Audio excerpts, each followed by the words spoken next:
Hello दोस्तों, आशा करता हूँ कि आप सब बहुत अच्छे होंगे। मेरा नाम है रणवीर और मैं अपने यूट्यूब चैनल मोहल्ला पाठशाला में आप सभी का बहुत बहुत स्वागत करता हूँ। दोस्तों, इसके पहले वाले वीडियो में हम डिस्कस कर रहे थे आरबीआई के फंक्शन, यानी आरबीआई क्या क्या फंक्शन है, आरबीआई के, आरबीआई क्या क्या कार्य करता है, वो इंडियन इकोनॉमी या किसी देश की इकोनॉमी में उस देश का सेंट्रल बैंक क्या क्या वर्क करता है। उसी के आगे हम जानेंगे कि आरबीआई मॉनेटरी पॉलिसी डिजाइन करता है। इंडिया का जो RBI, reserve bank of India, India का जो सेंट्रल बैंक है, वो भारत की मौद्रिक नीति बनाता है। Monetary policy, monetary policy RBI क्या करता है? मॉनेटरी पॉलिसी बनाता है। ये भारत का जो सेंट्रल बैंक है, या यूं कहें तो गवर्नमेंट ऑफ इंडिया का जो मुख्य बैंक है आरबीआई, आरबीआई क्या करता है? देश की मौद्रिक नीति बनाता है। ये देश की मौद्रिक नीति क्रमवार बनाता रहता है, कभी कभी कोलेट्रल या 3 टाइम्स या 4 टाइम्स, एक साल में कम से कम 4 बार मौद्रिक नीति, कभी कभी जब भी रिक्वायर्ड हो वो इससे ज्यादा भी मौद्रिक नीति बना सकता है। ये मौद्रिक नीति 2 माध्यम से बनाता है, एक तो देश की क्वालिटेटिव मेजर्स में बनाता है और एक क्वांटिटेटिव, यानी मौद्रिक नीति के माध्यम से वह क्वांटिटेटिव मेजर्स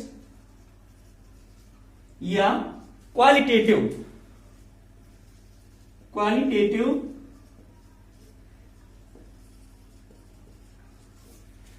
एक तो क्वांटिटेटिव मेजर्स या क्वांटिटेटिव मतलब मात्रात्मक और गुणात्मक। आरबीआई क्वालिटेटिव मेजर्स के माध्यम से मॉनेटरी पॉलिसी को फ्रेमवर्क उसका डिजाइन करता है, या क्वालिटेटिव मेजर्स से यानी गुणात्मक परिवर्तन कर देता है। अगर यूं कहें क्वांटिटेटिव मेजर्स में आरबीआई अगर चेंजेस करेगा तो जैसे कि SLR, CRR, repo rate, reverse repo rate, bank rate, इन सब में परिवर्तन के माध्यम से मार्केट में उसे लिक्विडिटी बना के रखना है या मार्केट का मनी को शट डाउन करना है। ये विभिन्न प्रकार के माध्यम से मॉनेटरी पॉलिसी को डिजाइन करता है और क्वांटिटेटिव मेजर्स में चेंजेस करता है या क्वालिटेटिव मेजर्स में चेंजेस करता है।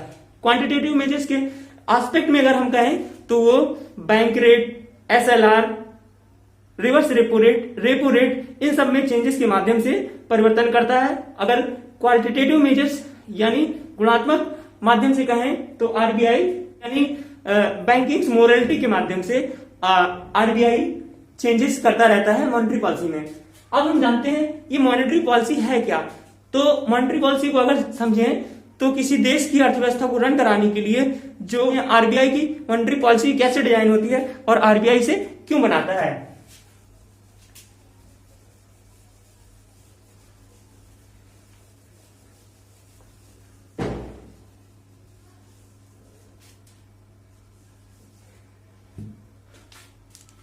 देश के मुख्य बैंक द्वारा बनाई गई मौद्रिक नीति में उस देश का, इंडिया के एस्पेक्ट में बोलेंगे तो गवर्नमेंट ऑफ इंडिया का जो आरबीआई है वो देश का केंद्रीय बैंक है। पॉलिसी में आरबीआई के 3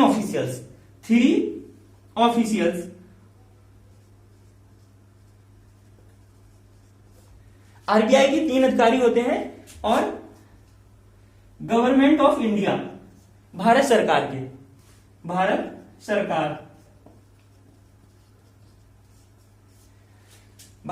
के 3 ऑफिशियल्स होते हैं।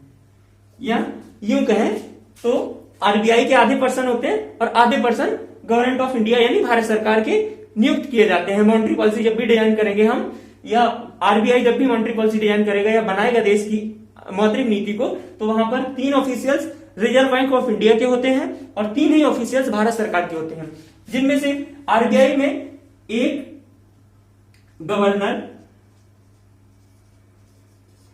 RBI governor plus 2 deputy governor,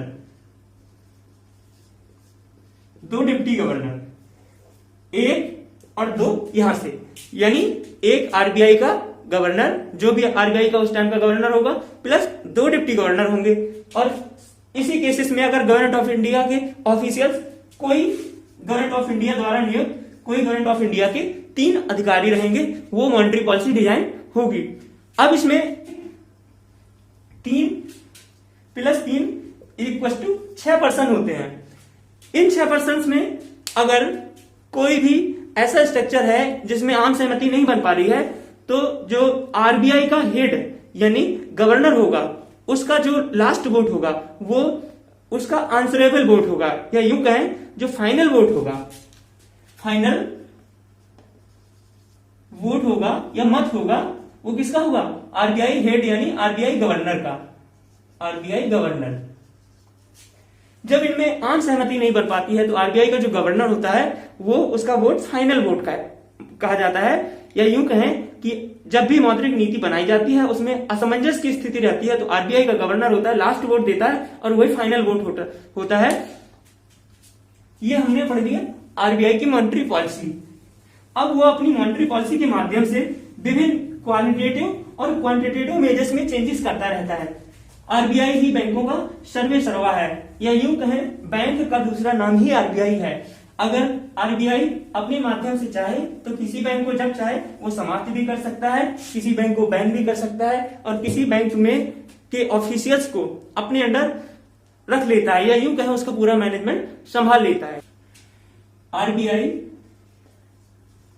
अपनी मॉनेटरी पॉलिसी के माध्यम से 2 चेंजेस करता है, एक क्वांटिटेटिव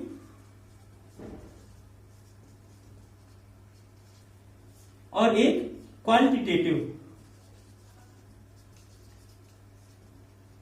क्वालिटेटिव ये मात्रात्मक, ये गुणात्मक।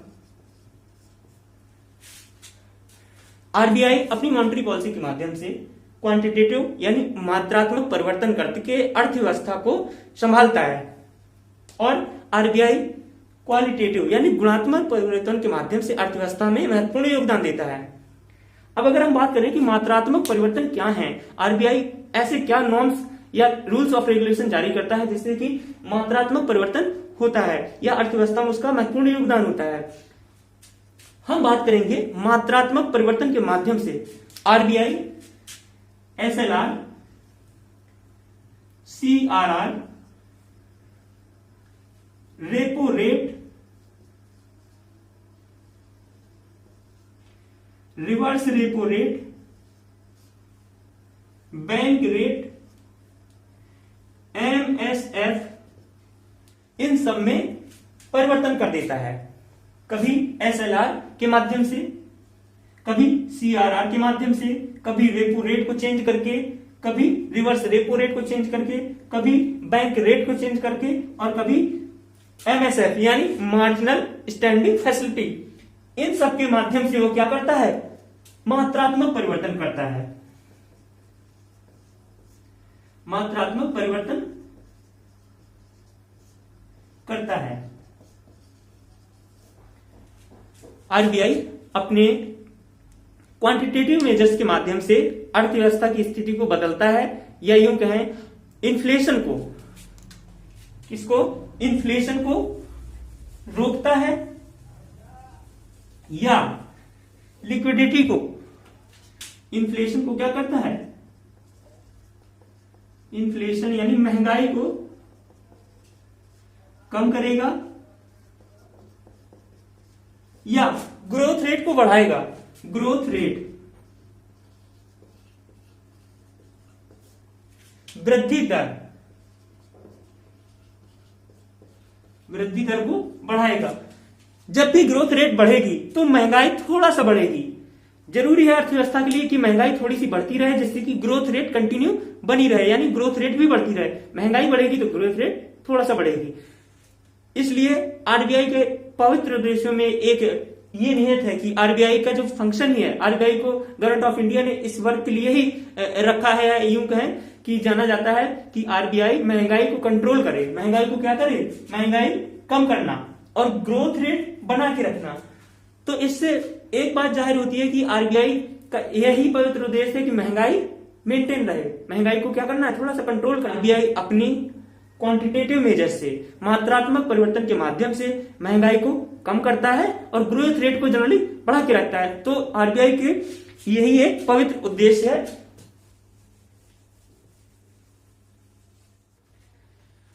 आरबीआई को जनरली पहले एक काम था कि महंगाई यानी इन्फ्लेशन को कम करना था। इन्फ्लेशन को क्या करना था? इन्फ्लेशन कम करना था। आरबीआई का एक काम था महंगाई को कम करना, महंगाई कम करना था।